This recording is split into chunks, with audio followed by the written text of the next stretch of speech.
Mestre Jesus,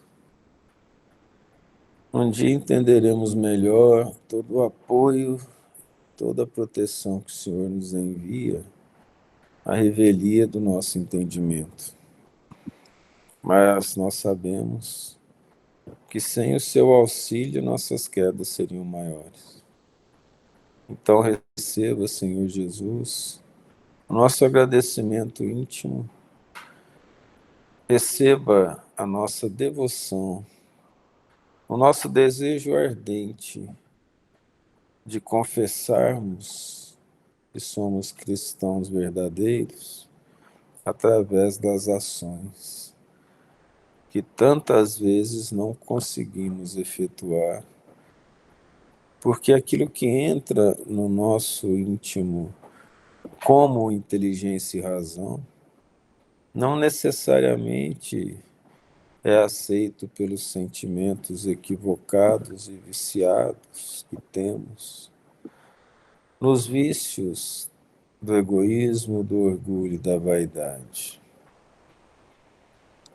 No entanto, antes mesmo que os sentimentos entrem em contato com a necessidade da razão de fazermos o bem, que as nossas ações já comecem na luta íntima para vencermos as nossas más inclinações. Pois é o esforço contínuo que nos faz aproximar do Senhor. Pois olha os teus filhos com amor e entendimento que nós não temos aqui. Precisamos de ajuda porque não entendemos nem a nós mesmos. Mas a boa vontade no bem, a humildade diante do Senhor, o conhecimento das verdades dos teus ensinamentos, nos colocam no caminho que é o Senhor, pois é o nosso caminho, a nossa verdade que nos dá a vida. Muito obrigado, Senhor, por mais uma oportunidade de estudo. Envolva todos nós em seu amplexo amoroso, que todos os lares ligados ao bem recebam as vibrações de amor dos espíritos amigos, levando consolação, amparo e saúde a nós, aos que habitam conosco deste do outro lado da vida, àqueles ligados à nossa psicosfera, para que sejamos indiretamente e humildemente trabalhadores na sua seara, cuja maior parte, de certo modo, é invisível, e a nossa felicidade está associada ao foro íntimo, quando nós, no esforço do bem, sentimos que a consciência descansa, não pelo que já acertamos ou pelo passado reconstituído no bem, mas pelo esforço de fazermos o bem. Muito obrigado, Senhor Jesus.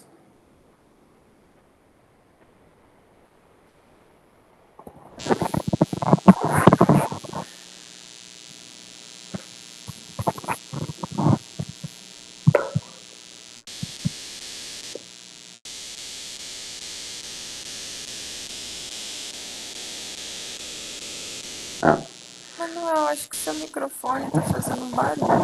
Ah, é? E agora parou. Parou? Ah, que bom. Tentando apresentar a tela.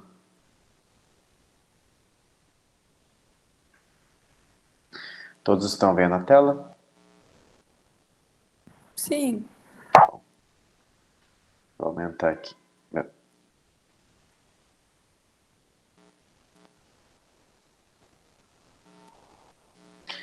Telêmaco, vendo os 3 juízes sentados condenando um homem, ousou perguntar-lhes quais seriam seus crimes.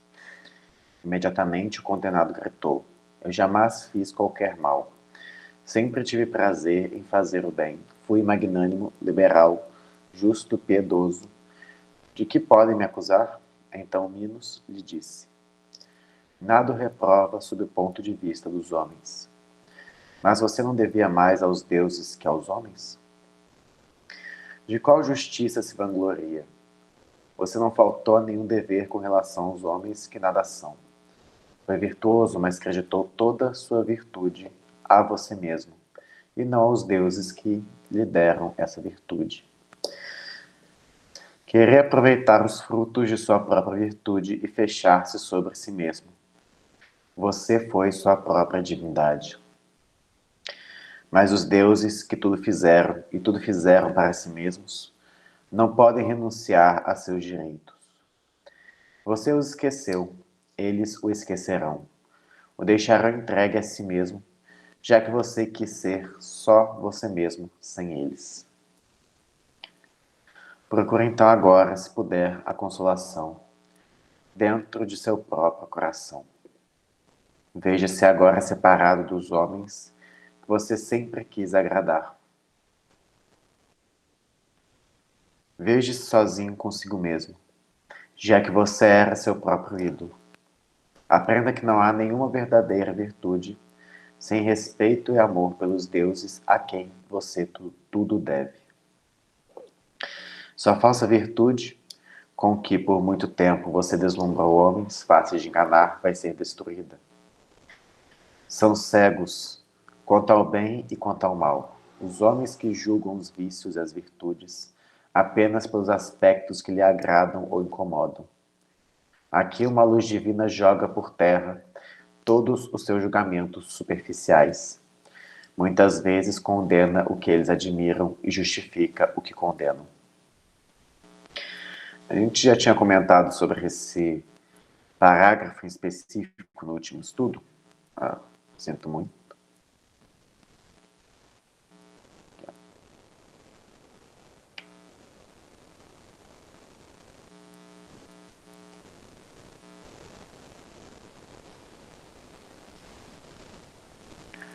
Já tínhamos comentado sobre esse parágrafo no último estudo. E é bom relembrar. Nessa situação, eles fazem comentário acerca do pecado do egoísmo e do orgulho. Também a Matheus, se eu não me engano, comentou sobre que isso seria uma situação de narcisismo por causa desse condenado. E agora, continuando, me veio à mente a ideia do orgulho, porque aqui fala que ele queria aproveitar os frutos da sua pretensa virtude e fechar-se sobre si mesmo. Isso representa muito bem o aspecto do comportamento egoísta. Nesse egoísmo, nós buscamos tudo para nós. No orgulho, nós nos consideramos melhores do que os outros. E como consequência, nós normalizamos todo o abuso que satisfaz tanto o egoísmo quanto o orgulho. Isso explica por que é dito que muitas vezes condenam o que eles admiram e justifica o que condenam, pois os homens, sendo orgulhosos e egoístas, eles tendem a valorizar o comportamento egoísta e orgulhoso, enquanto que condenam situações de humildade. Se você não passa da análise superficial da matéria, você se prende nisso. Mais do que isso, nós estamos em constante contato com o mundo espiritual. Encarnados ou desencarnados, o mundo espiritual nos influencia constantemente e nós recebemos essa influência. Quando nós nos fechamos no egoísmo, no orgulho, nós atraímos a obsessão relacionada a isso. Mais do que isso, nós viciamos as nossas energias no constante apego ao eu, a si mesmo, impedindo com que nossas ações se expandam para auxiliar os outros, porque elas se fecham em nós, impedindo que possamos escutar os bons espíritos, pois eles nos lembram da humildade, da caridade, eles nos lembram da presença de Deus e da lei de Deus, o qual, por outro lado, vai contra esses comportamentos superficiais. Mais do que isso, outra consequência do egoísmo e do orgulho é justamente a ingratidão.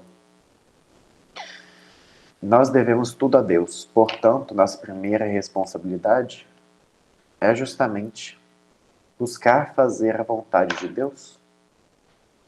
E ao fazer essa vontade de Deus, nós buscamos praticar o amor aos nossos semelhantes.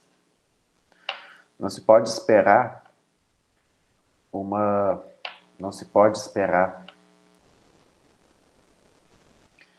que o ingrato ele ame os seus semelhantes, porque ele não vai retribuir o favor. Ele pode ignorar o favor, pode ficar com raiva e alguns podem até se vingar.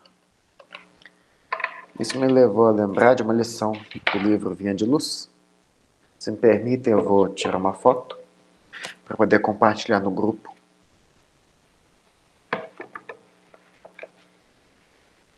Enquanto isso, algum comentário?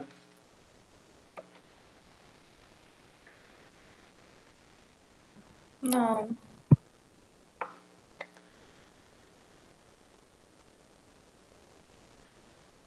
Aqui.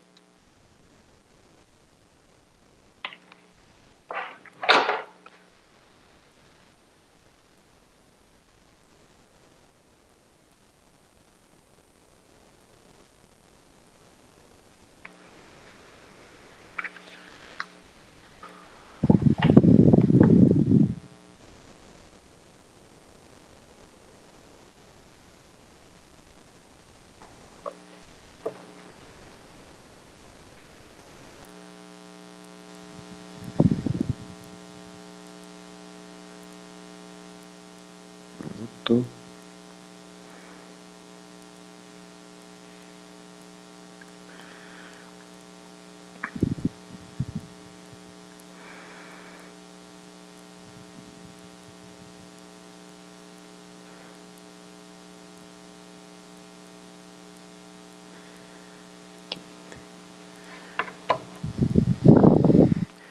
Vou trocar a apresentação para podermos ler essa mensagem.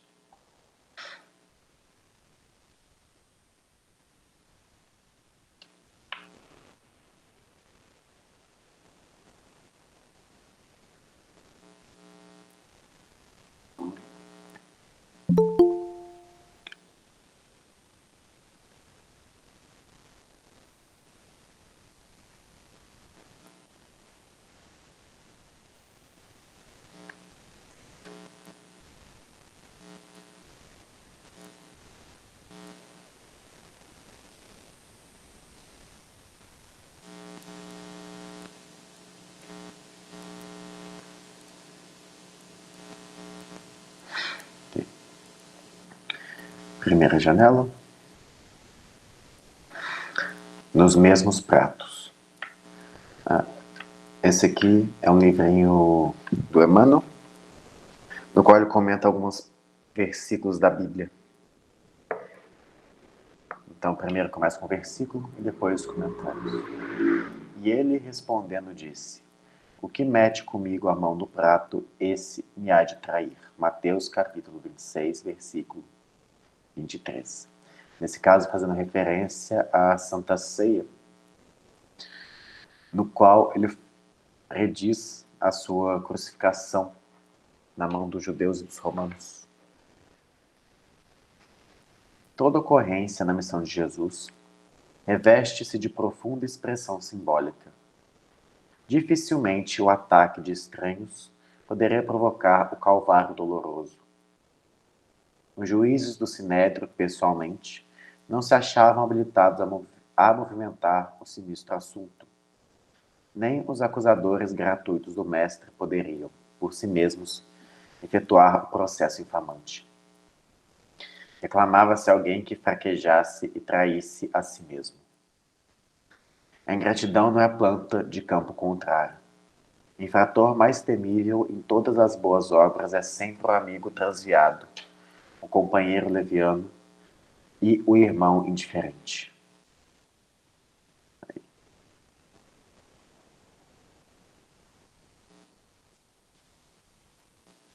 Vamos pegar a próxima página.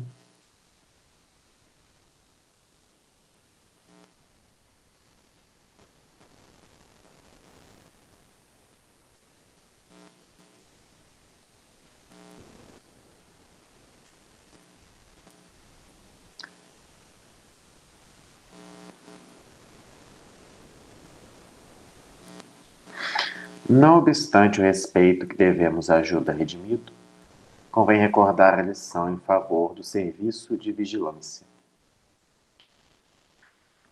Não somente para os discípulos em aprendizado, a fim de que não fracassem, como também para os discípulos em testemunho, para que exemplifiquem com o Senhor, compreendendo, agindo e perdoando.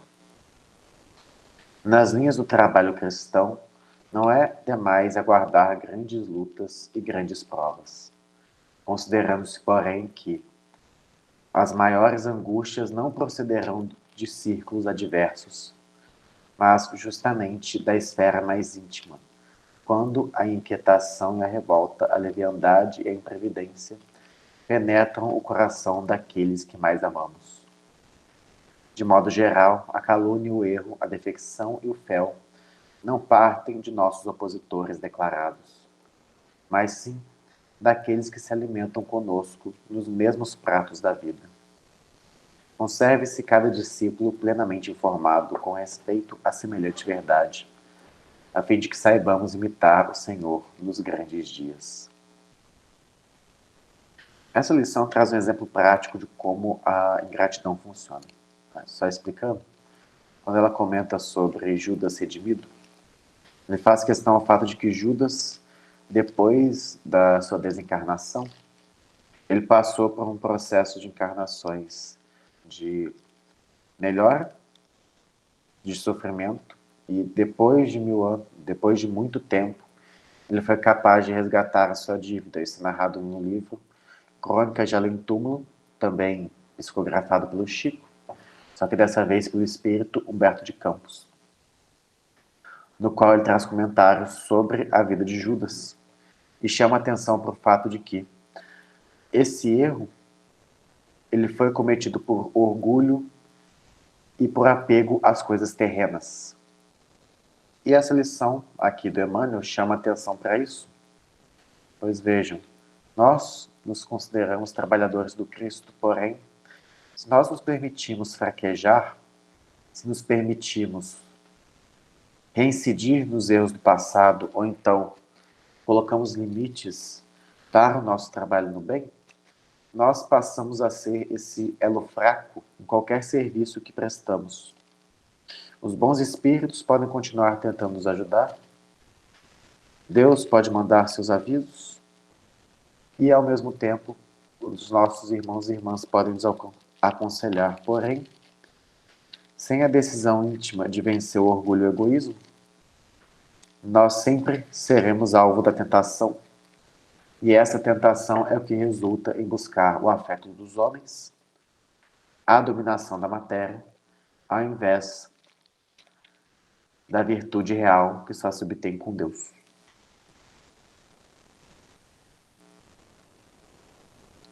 Algum comentário?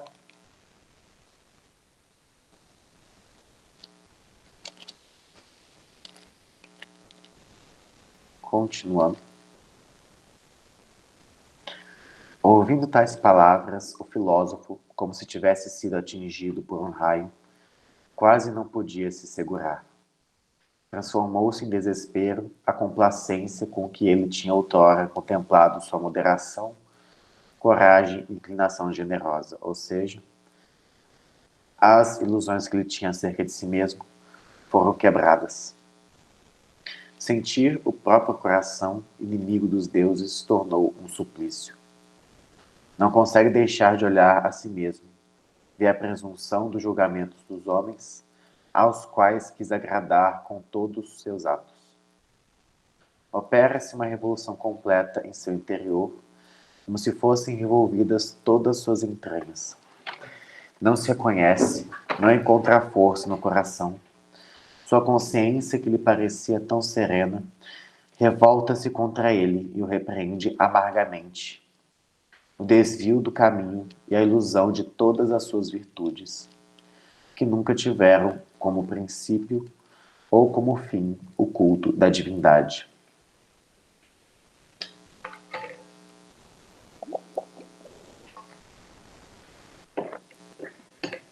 Fica perturbado, consternado, cheio de vergonha, remorso e desespero. As fúrias não o atormentavam mais, porque era suficiente ele ter se voltado para si mesmo, para que seu próprio coração vingasse muitas vezes os deuses desprezados. Nota de tradução: Fúrias na mitologia romana, Eríneas na mitologia grega, eram 3 entidades que viviam nas profundezas para torturar as almas dos pecadores. Uma representação dos obsessores.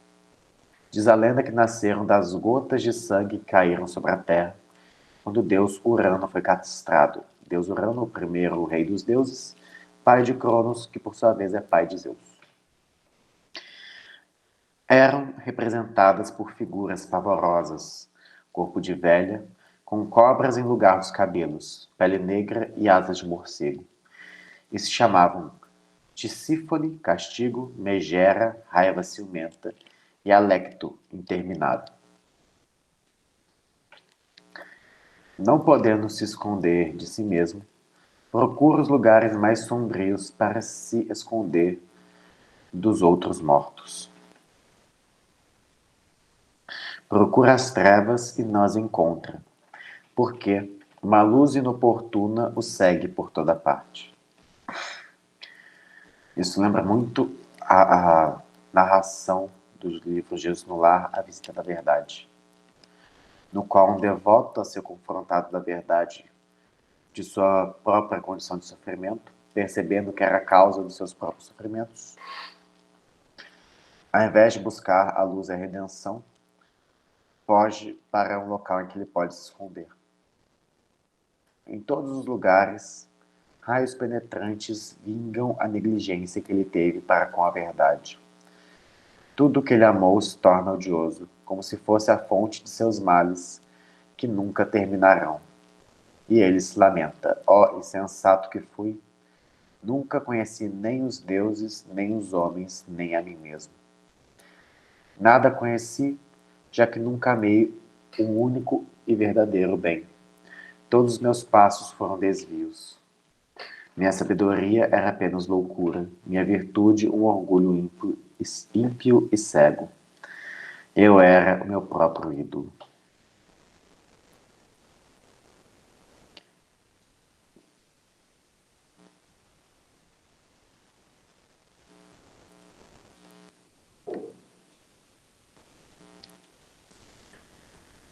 Aqui o processo no qual ele reconhece que aquilo que ele tinha buscado interno, na verdade, era a causa dos seus tormentos. Isso chama atenção para como nós costumamos reagir ao encontrarmos a verdade. Por fugirmos dela durante tantos séculos, a ideia original, quando não nos dedicamos a ela, é justamente lutar contra ela com todas as nossas forças, fugir, no caso aqui do filósofo, ou então, no caso dos perseguidores do Cristo, dos fariseus e dos juízes do Sinédrio, buscar apagar qualquer fonte de verdade que esteja no nosso alcance. Isso é uma maneira justamente de se manter a ilusão, de se manter como sendo a sua própria divindade. Pegando o caso dos fariseus, de uma certa maneira, melhor, eles se viam como essa origem.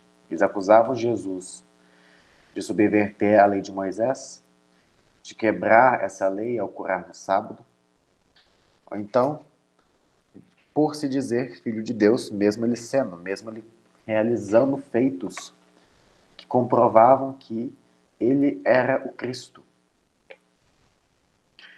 Em uma situação como essa, o que eles buscavam?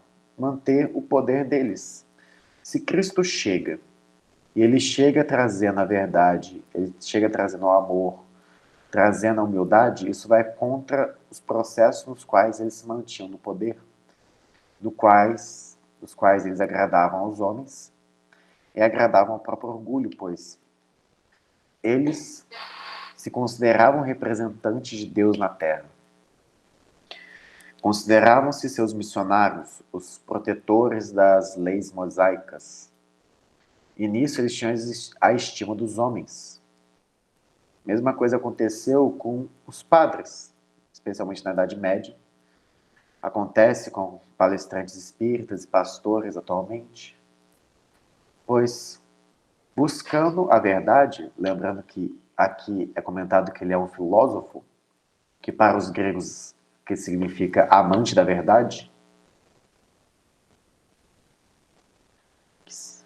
um amante do conhecimento, eles utilizam essa vaidade intelectual para poder se justificar, para mentir para si mesmos. E, para usando o nome de Deus em vão, se transformarem em seus próprios ídolos. É uma coisa que temos que tomar muito cuidado, pois se fazer o próprio ídolo é uma consequência do orgulho, e é a sua base.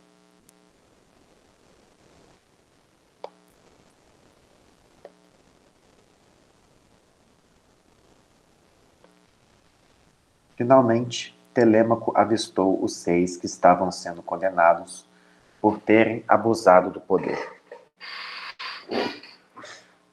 De um lado, uma fúria vingativa lhe mostrava um espelho que refletia toda a deformidade de seus vícios. Sem poder desviar os olhos, viam a própria vaidade grosseira e ávida de ridículas bajulações.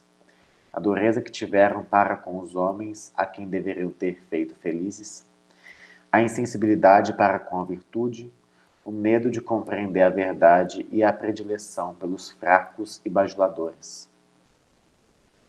Ou seja, daqueles que incentivavam o orgulho e o egoísmo. Contemplavam sua desatenção, moleza, indolência, sua desconfiança, o fausto e a magnificência. Fausto no sentido de excessos, magnificência no sentido de abusar da situação,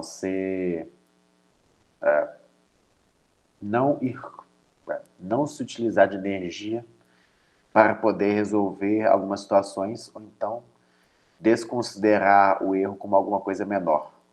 Quer dizer, pelo menos aqui nesse contexto específico. Baseados na ruína dos povos. Sua ambição para comprar um pouco de glória inútil à custa do sangue dos cidadãos. Enfim, sua crueldade, que procura novos prazeres a cada dia, nas lágrimas e desesperos de tantos infelizes. Vendo-se no espelho, sentiam-se mais monstruosos do que a quimera, vencida por Belerofonte, que a hidra de Lerna, abatida por Hércules, mais até que Cérbero, mesmo que este vomitasse por suas 3 goelas um sangue negro e venenoso, capaz de infectar toda a raça de mortais da Terra. Aqui as traduções. Quimera cauda, segundo a mitologia, era um monstro pavoroso com cabeça de leão, corpo de cabra, cauda de dragão, que vomitava chamas e aterrorizava a população. Belorofonte, se não me engano, é um filho de Zeus, um semideus filho de Zeus, que por sua vez matou a quimera.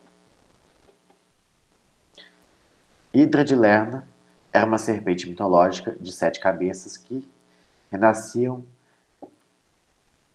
todas as vezes que eram cortadas. Hércules a matou, mas suas flechas provocavam feridas incuráveis em quem atingiam. Por fim, Cérbero, Kerberos em grego, é a figura mitológica de um cão de 3 cabeças, que guarda a entrada das profundezas subterrâneas. Diz a lenda que ele deixa todos entrarem, mas ninguém sair. Ao mesmo tempo, de outro lado, outra fúria lhes repetia, com insultos, todos os elogios que seus bajuladores lhes tinham dito durante a vida. E lhe mostrava outro espelho, em que eles se viam como seriam, com todas as adulações com que eram retratados. A oposição dessas duas pinturas tão diferentes era o suplício para suas vaidades. Note-se que os piores entre esses 6 eram o que mais bajulações tinham recebido durante a vida. Por isso os piores são mais temidos do que os bons e exigem sem vergonha as covardes adulações dos poetas e oradores.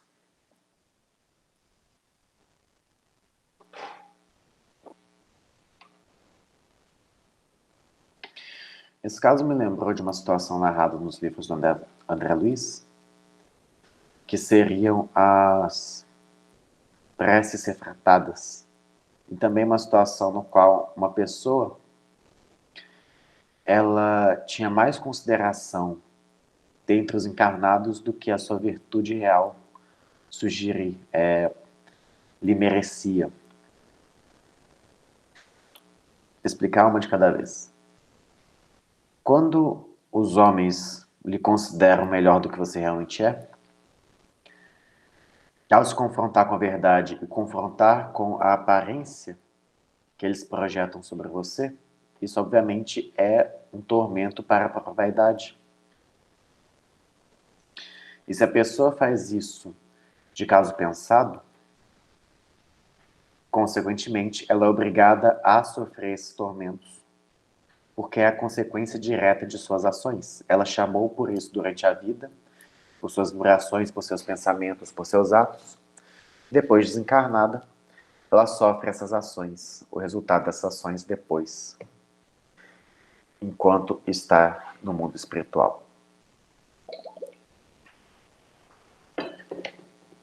Porém, se nós lembrarmos que isso também vale não só para as pessoas de autoestima, mas também para parentes e amigos que nós temos com carinho, porém, que muitas vezes somos cegos para os próprios defeitos.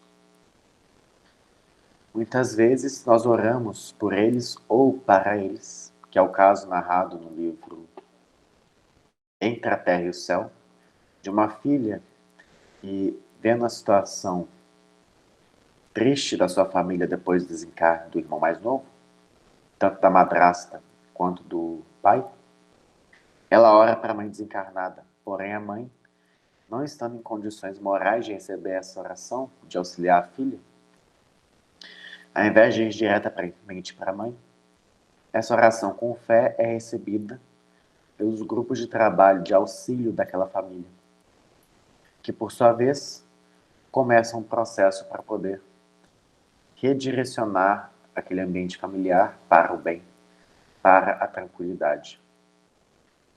Então, vejam, mesmo que não seja desconsiderado, melhor dizendo, mesmo que a pessoa não seja capaz de receber essas orações, Deus não deixa de auxiliar todos aqueles que oram com fé, todos aqueles que buscam o seu auxílio e acreditam na sua bondade. Os homens não estão em condições de fazer a vontade de Deus plenamente. Porém, Deus nunca deixará ninguém sem auxílio,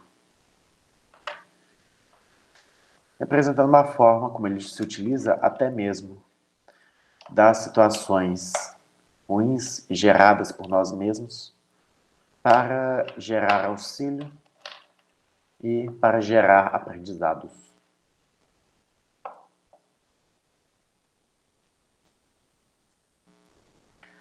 Eles gemem nas trevas profundas, onde só percebem os insultos e zombarias que sofrem. Nada ao redor lhes dá algum repouso. Nada ao redor lhes dá algum repouso. Nada que não os contradiga ou confunda em relação aos que viveram na terra, onde pretendiam que tudo se fizesse para servi-los. Naquelas profundezas são entregues a todos os caprichos de alguns escravos, a quem devem devotar uma cruel subserviência, chamando a atenção para o primeiro caso do rei babilônico que foi comentado. Submetem-se dolorosamente, sem qualquer esperança de amenizar seu cativeiro. Ficam à mercê de seus escravos, que se transformam em seus tiranos impiedosos, como uma bigorna sob as marteladas dos ciclopes, quando Vulcano os apressa para trabalhar nas fornalhas ardentes do Monte Etna. Ciclopes são os gigantes de um olho só da mitologia grega e romana. E Vulcano é a versão romana do deus grego Hefestos, considerado deus do fogo, deus das forjas, da maquinaria e da mecânica em geral. Monte Etna era o vulcão considerado o seu local de trabalho. E acreditava-se que o trabalho das marteladas do Ciclope era o que causaria os tremores e a liberação de magma pelo vulcão. Telêmaco viu rostos pálidos, hediondos e consternados. Uma tristeza negra corrói esses criminosos que têm horror de si mesmos, de que não podem se livrar porque não podem se livrar de sua própria natureza. Isso nos lembra da bondade de Deus ao permitir a reencarnação. Pois, se não fosse ela, todos os nossos erros nos castigariam dessa forma durante toda a eternidade, mesmo sofrendo de arrependimento. Não precisam de outros castigos para seus erros, que esses próprios erros que enxergam sem parar, com toda a sua enormidade, como espectros horríveis os perseguem. Para se livrarem, procuram uma morte mais poderosa do que a que os separou de seus corpos. Em seu desespero, pedem o socorro de uma morte que apague também todos os seus sentimentos e conhecimentos. Uma das possíveis justificativas para a ideia do materialismo. Muito orgulhoso para admitir a existência de Deus, ao mesmo tempo com a consciência acusando dos erros constantes do coração humano, a busca por apagamento, por uma anulação que o livre do sofrimento, que o livre da justiça, se torna uma coisa que eles perseguem em vida, mas jamais alcançam durante a morte. Pedem aos abismos que os engulam para se livrarem dos raios da verdade que os perseguem. Mas o que lhes está reservada? Uma vingança que destila gota a gota sem jamais acabar. A verdade que eles temem ver é seu suplício. Mas essa verdade é a única coisa que conseguem ver. Ela se lança sobre eles, sua vista se fere, se despedaça e os arranca de si mesmos. Como um raio, sem nada destruir ao redor, penetra-lhes no fundo das entranhas. Entre esses seres, que lhes faziam arrepiar os cabelos, Telêmaco viu muitos antigos reis da Lídia, região da Ásia Menor, punidos por terem preferido os prazeres de uma vida indolente ao trabalho de amenizar a vida dos povos, que deve ser inerente à realeza.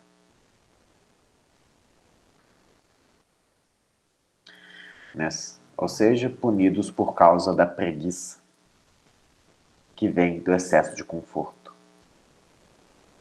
Esses seis, em sua cegueira, se recriminavam reciprocamente, tentando fugir da própria culpa, jogavam essa culpa para os outros. Um dizia ao outro que fora seu filho: eu não lhe recomendei muitas vezes durante minha velhice e antes de minha morte que reparasse os males que causei com minha negligência? Ou seja, depois de ter passado uma vida inteira arrependido, ou melhor dizendo, uma vida inteira cometendo erros, a velhice, o tornando incapaz de apreciar os prazeres que lhe tanto agradavam, me chamou a atenção que ele tinha desperdiçado o tempo. Ah, infeliz pai, dizia o filho, foi você que me perdeu. Foi o seu exemplo que me inspirou o Fausto, o orgulho, a voluptuosidade e a dureza para com os homens.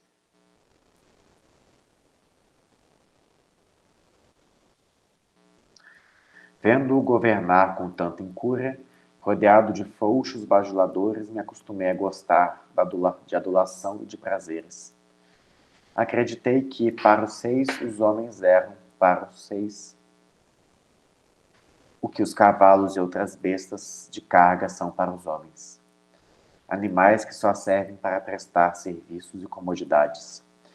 Você me fez acreditar que em tudo isso, e agora sofro tanto por ter limitado. E acrescentavam terríveis maldições a essas recriminações, como que possuídos de raiva bastante, para que se dilacerassem uns aos outros.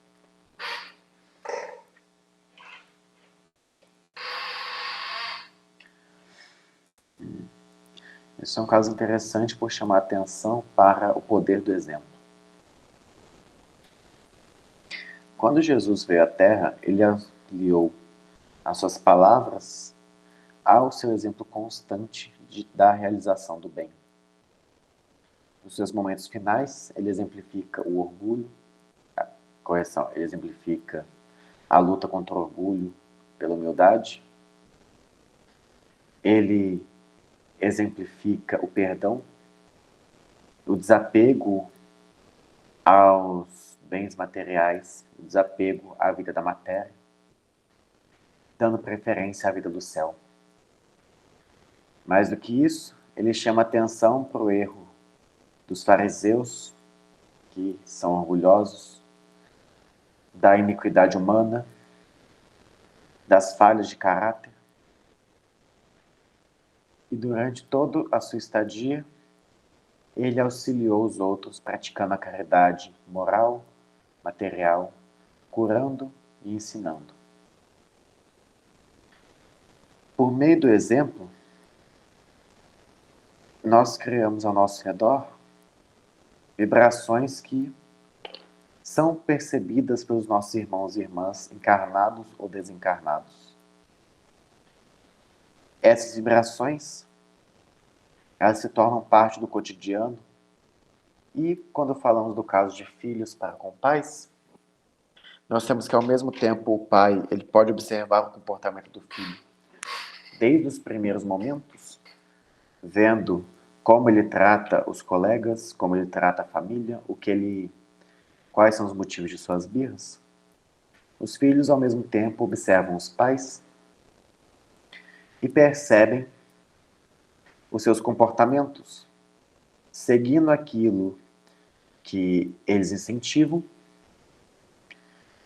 ao mesmo tempo que aquilo que eles se incentivam sem perceber.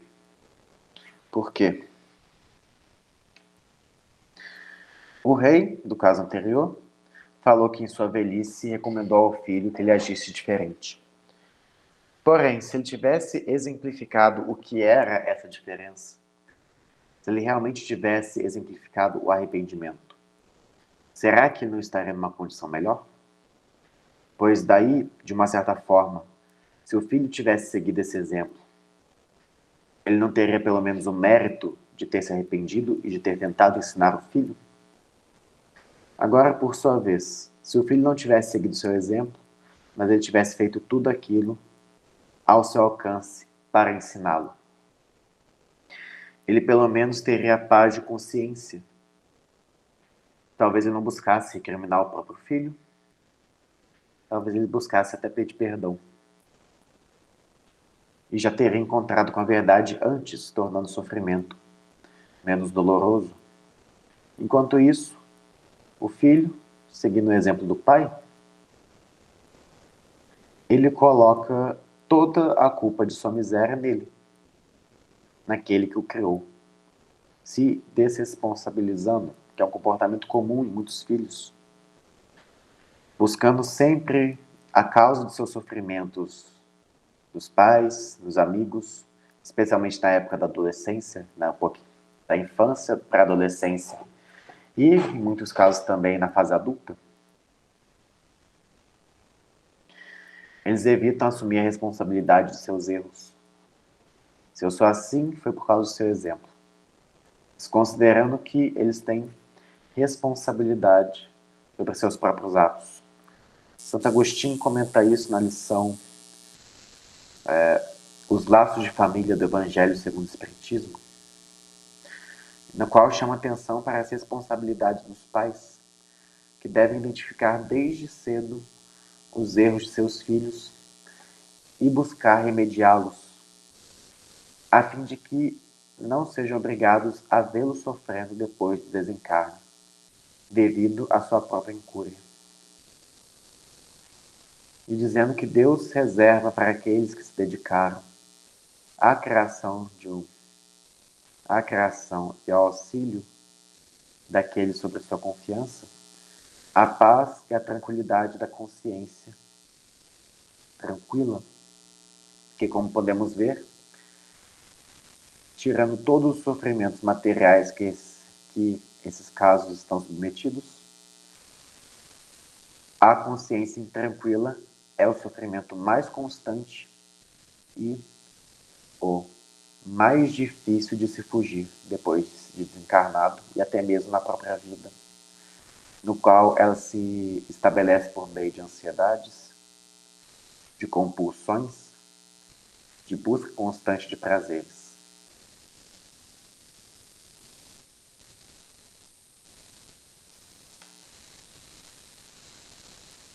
Ao redor desses seis ondulavam ainda, como aves noturnas de rapina, as cruéis suspeitas, os inúteis receios e as desconfianças que vingam os povos pela dureza de seus reis. E também a fome insaciável de riquezas, a falsa glória, sempre tirânica, e a lassidão que duplica todos os males que sofrem, sem compensação de prazer, sofriam pela consciência culpada, pelo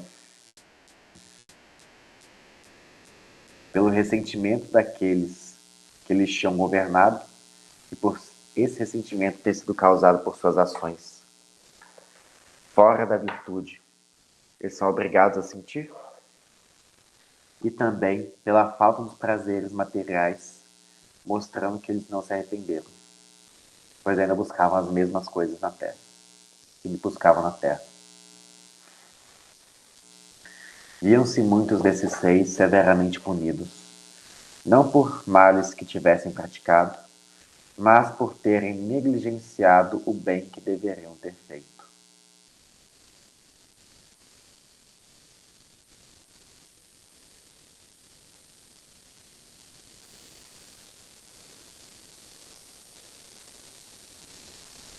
Todos os crimes dos povos, provindos da negligência em obedecer às leis, eram imputados aos reis, que só devem governar para que as leis exerçam seu ministério. Eram-lhes imputadas também todas as desordens que vieram do fausto do luxo e de todos os outros excessos que levam o homem a estados violentos, com a tentação de desprezar as leis para adquirir um bem. Tratavam-se com muito rigor os reis que, em vez de serem bons e vigilantes pastores de seus povos, apenas cuidaram de devastar o rebanho como lobos famintos.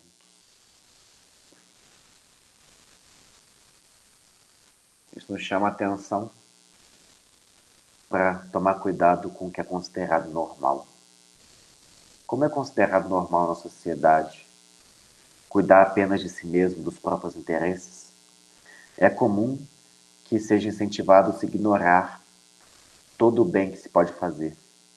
Ficar calado para evitar que algum escândalo venha à tona, ou então que um erro seja corrigido. Reclamar para evitar o trabalho do dia a dia, ou então para jogar a culpa nos outros. As pessoas responsáveis por direcionar os outros têm a responsabilidade de realizar um trabalho bem feito, além de buscar melhorar o ambiente ao seu redor. Pois, se eu quero guiar os outros, teoricamente eu considero que, em algum motivo, seja em maturidade, seja em experiência, seja em conhecimento, eu sei alguma coisa que eles não sabem. Por causa disso, eu devo guiá-los para que evitem cometer os mesmos erros, ou então evitar que eles cometam erros que estão nas nossas mãos impedir.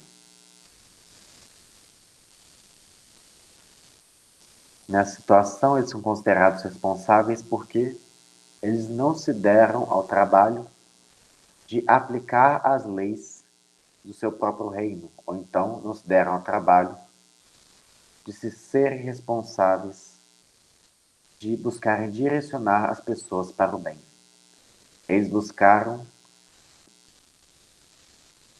usufruir de tudo que eles tinham apenas para a própria satisfação.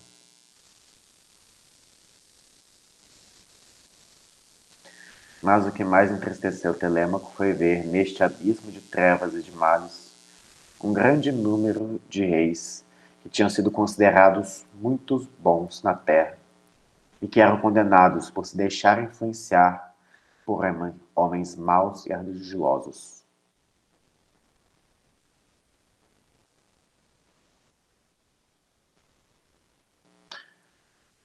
Eram punidos pelos males que tinham permitido fazer em nome de sua autoridade.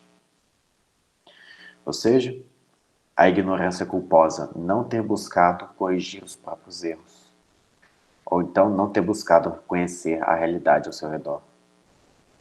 Além disso, muitos desses seis eram tão fracos que não tinham sido nem bons nem maus. Não tiveram medo de não conhecer a verdade, não tiveram o menor interesse pela virtude e nem o menor prazer de praticar o bem. A maioria dos homens encarnados. Para encerrar, algum comentário? Não, obrigada. Gostei muito dessa parte do Telêmaco. Depois tem que pegar esse livro para ler completo. Verdade. Fernando não tinha um bom entendimento das verdades do espírito e da realidade das coisas. Até. Oi, Pode fazer a oração final, por favor? posso?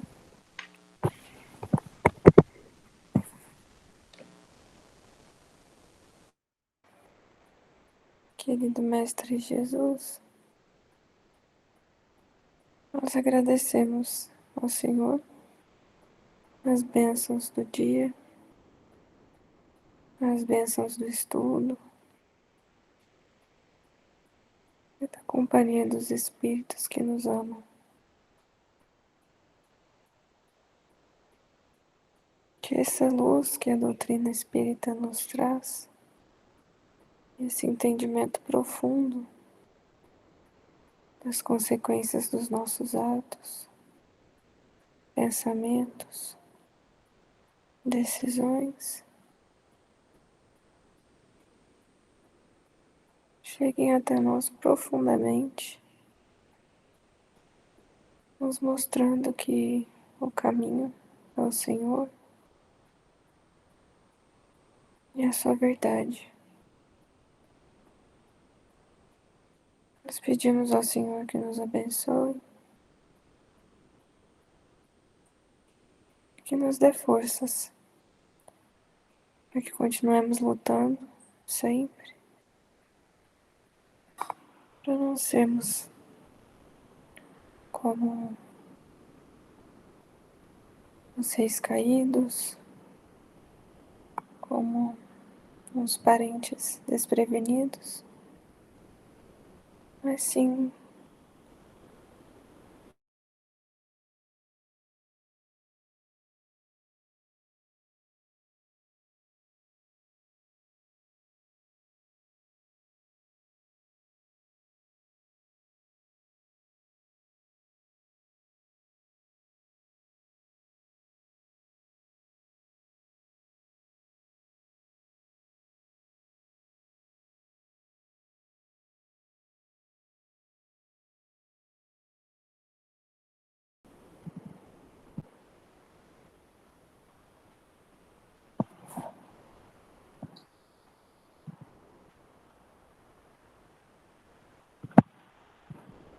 boa noite. Boa noite, Manuel. Com Deus.